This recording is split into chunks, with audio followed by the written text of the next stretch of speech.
नवीन जैन ने silicon valley में कई सॉफ्टवेयर कंपनियां खड़ी की और अरबों डॉलर भी कमाए हैं, लेकिन इन दिनों वो धरती से दूर चांद पर व्यापार करने की कोशिश में हैं। उनका कहना है कि सिर्फ एक ग्रह के सहारे रह गए तो इंसानों की हालत डायनासोर जैसी होगी।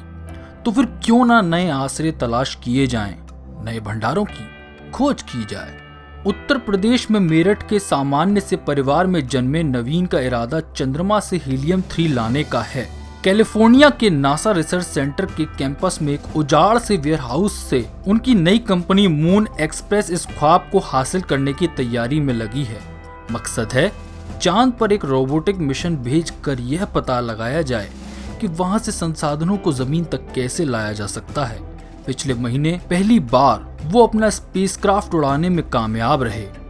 उनका कहना है ये इतिहास में पहली बार था जब कोई प्राइवेट कंपनी ने अपना हार्डवेयर, अपना सॉफ्टवेयर लगाकर एक स्पेसक्राफ्ट उड़ाया जो चांद तक जाने की क्षमता रखता है। मून एक्सप्रेस चांद तक एक प्राइवेट रोबोटिक मिशन भेजने की रेस में सबसे आगे चल रही कंपनियों में से एक है। एक मकसद तो यह है कि करोड़ों डॉलर की इनामी राशि जीतना, जो कि गूगल और एक्स प्राइस की तरफ से रखा गया है, और विजेता को 2000 से पहले चांद पर अपना स्पेसक्राफ्ट उतारना होगा।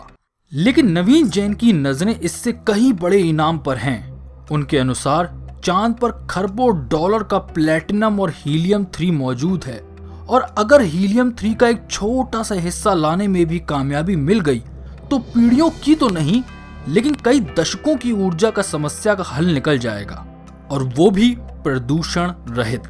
चांद तक की इस रेस में पिट्सबर्ग स्थित एस्ट्रोबॉटिक और भारत की ही एक और कंपनी टीम इंडस से उनका कड़ा मुकाबला है।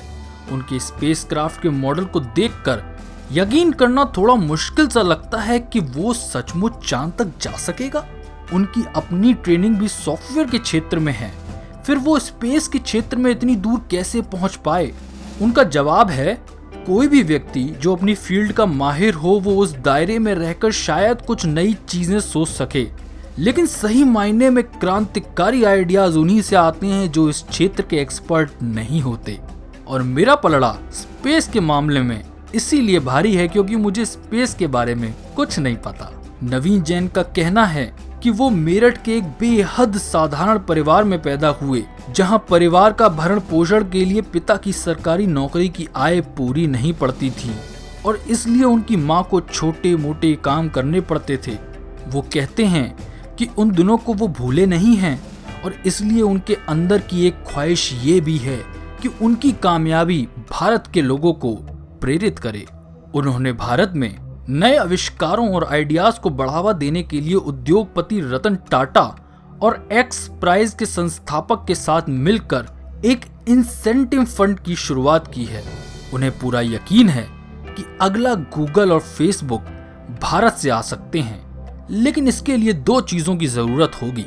वो कहते हैं, एक तो लोगों से यह कहना होगा कि इतना बड़ा ख्वाब देखो कि लोग तुम्हें पागल समझें, और दूसरा कि नाकामी से मत डरो।